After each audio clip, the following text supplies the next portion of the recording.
বর্তমান সময়ে বাজারে এখন সবাই গোল্ড আর সিলভার নিয়েই কথা বলছেন, কিন্তু কপার নিয়ে কেউ বেশি সেভাবে কথা বলছেন না। বাট আমরা যদি গোল্ড আর সিলভারের পাশাপাশি কপারের চার্ট বা প্রাইস দেখি, তাহলে দেখবো কপারও কিন্তু ভালো মতোই আপসাইডে চলছে। আর আমরা যদি 2025-এর অগাস্ট সেপ্টেম্বর মাস থেকে তার রিটার্নটা দেখি, তাহলে দেখবো 50%-এর কাছে কিন্তু রিটার্ন অলরেডি দিয়ে এসেছে।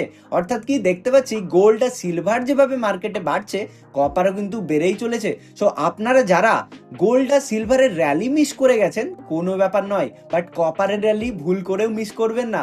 কেননা বলা হচ্ছে যে আগামী দিনে কপারও কিন্তু সিলভার এবং গোল্ডকেও বিট করতে পারে। সো গাইস, আজকের এই ভিডিওটিতে আমরা দেখব যে আগামী দিনে কপারের অর্থাৎ তামার ভবিষ্যৎ কি, এবং পাশাপাশি দেখব যে কপার কেন বাড়ছে, আর আপনি কিভাবে আমরা কপারে সিম্পল 10-20 টাকা থেকেও বিনিয়োগ শুরু করতে পারি।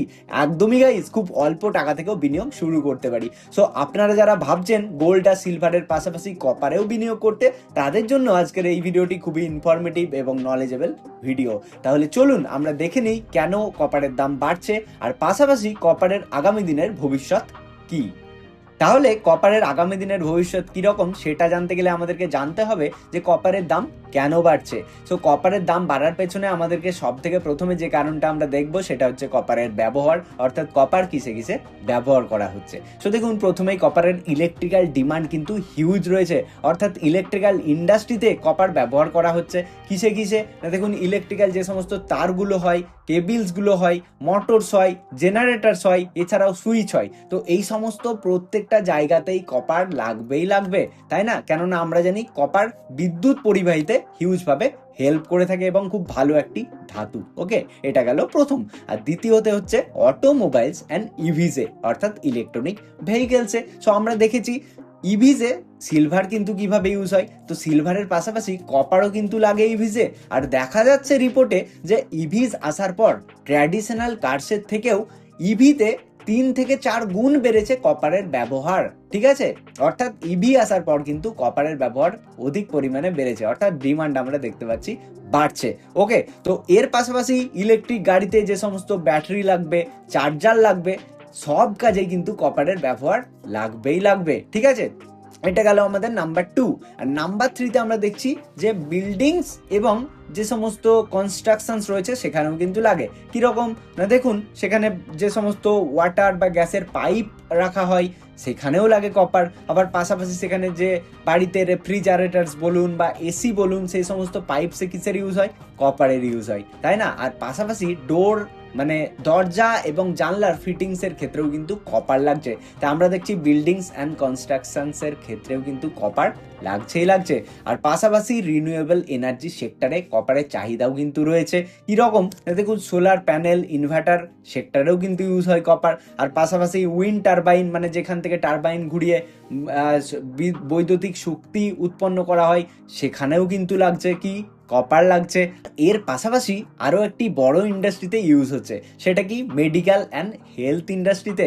একদমই, কেননা কপারকে কিন্তু ওয়াটার পিউরিফিকেশনের জন্য কিন্তু ইউজ করা হয়ে থাকে। আর সব থেকে বড় কথা, হসপিটালের যে সমস্ত গেটগুলো হয় সেখানের যে হাতল থাকে সেখানেও কিন্তু কপারের ব্যবহার করা হয়ে থাকে। আর কপার কিন্তু জীবাণু ধ্বংস করে থাকে। তাই আমরা দেখতে পাচ্ছি ইলেকট্রিক্যাল ডিমান্ডের পাশাপাশি অটোমোবাইল ডিমান্ডের পাশাপাশি কিভাবেও হেলথ সেক্টর এবং মেডিকেল ডিভাইসেসেও কিন্তু দরকার হচ্ছে কপার। ঠিক আছে, তাহলে কি এই সমস্ত জায়গাতে কপার তো ব্যবহার করা হয়, এছাড়াও কিন্তু অনেক অলংকারের ক্ষেত্রেও ব্যবহার করা হয়ে থাকে, তাই না? তাহলে এই সমস্ত ব্যবহারের ক্ষেত্রে আমরা দেখতে পাচ্ছি কপারের ডিমান্ড কতটা বেশি। আর অপরপক্ষে দাম বাড়ার পেছনে আরও একটা কারণ হচ্ছে সাপ্লাই।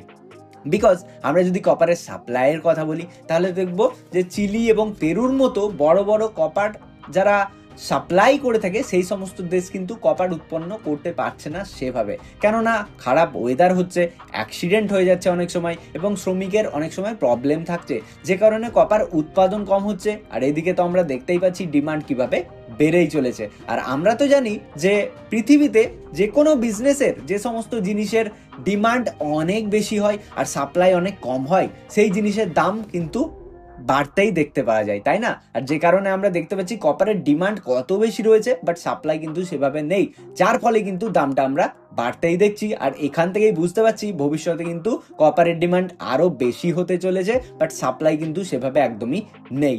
আবার কপারের দাম বাড়ার পেছনে আরো একটি বড় কারণ হচ্ছে ডলারের উইকনেস। মানে ডলার যখন উইক হয়ে যায় তখন কিন্তু ইনভেস্টররা বা সাধারণ বিনিয়োগকারীরা কপারের দিকেই ঝুঁকে পড়েন। মানে কেন?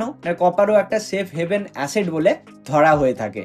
এর পাশাপাশি আরো একটি বড় কারণ হচ্ছে জিও পলিটিক্যাল টেনশনস। কেননা বর্তমানে আমরা দেখতে পাচ্ছি আমেরিকা কিন্তু বিভিন্ন দেশের ওপরে আলাদা আলাদাভাবে ট্যারিফ বসাচ্ছেন, তাই না? তাহলে কি এখানে একটা আমদানি শুল্কের অনিশ্চয়তা থাকছে, বা বাজারের যেসব সেন্টিমেন্ট রয়েছে সেগুলো অনেকটাই নেগেটিভ হয়ে যাচ্ছে। তাই মানুষ শেয়ার বাজার ছেড়ে, মানে ইকুইটি ছেড়ে অনেকে গোল্ড, সিলভার, কপারটাকেও কিনে মজবুত করছেন, তাই না? সো এই সমস্ত কারণের জন্য কিন্তু কপারের দামটা বেড়েই চলেছে, আর আমরা কপারের চার্টে দেখতে পাচ্ছি একটা হাইক।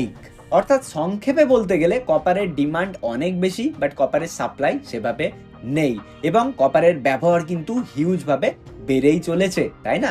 তাহলে এই সমস্ত কারণের জন্য আমরা বুঝতে পারছি যে হ্যাঁ, আগামী দিনে গোল্ড আর সিলভারের মতোও কিন্তু কপার ইনভেস্টরদেরকে ভালো মতো রিটার্ন দিতে পারে। তাহলে এবারে প্রশ্ন হচ্ছে যে সাধারণ ইনভেস্টররা লং টার্মে কপারকে কিভাবে বাই করতে পারে। সো দেখুন, কপার বাই করার বা ইনভেস্টমেন্ট করার অনেক প্রসেস রয়েছে, যার মধ্যে আমি বলবো সহজ প্রসেস কি। সো তার আগে আমরা একটা যে প্রসেস পাচ্ছি সেটা হচ্ছে যে সিম্পলি আমরা যেভাবে স্টকে ইনভেস্টমেন্ট করছি সেভাবে আপনি কপারের স্টকেও ইনভেস্টমেন্ট করতে পারেন। ঠিক আছে, আপনি গুগল করবেন কি কি কপারের কোম্পানি আছে, সেখানে কিন্তু ইনভেস্টমেন্ট করতে পারেন। বাট হ্যাঁ, সেখানে কিন্তু রিস্ক ফ্যাক্টরটা অনেকটাই বেড়ে যাচ্ছে, কেননা কপার কিন্তু শর্ট টার্মে অনেক ভলেটাইল হয়ে থাকে, তাই না? সো আপনি কি করতে পারেন? সব থেকে সহজ প্রসেস ইটিএফ। একদমই, আপনি কিন্তু ইটিএফ বাই করতে পারেন। অর্থাৎ আপনি যখন ইটিএফ বাই করবেন তখন কিন্তু আপনার টাকাটা বিভিন্ন কোম্পানিতে লেগে যাচ্ছে, তাই না? তাই সেখানে ডাইভার্সিফাইড হয়ে যাচ্ছে।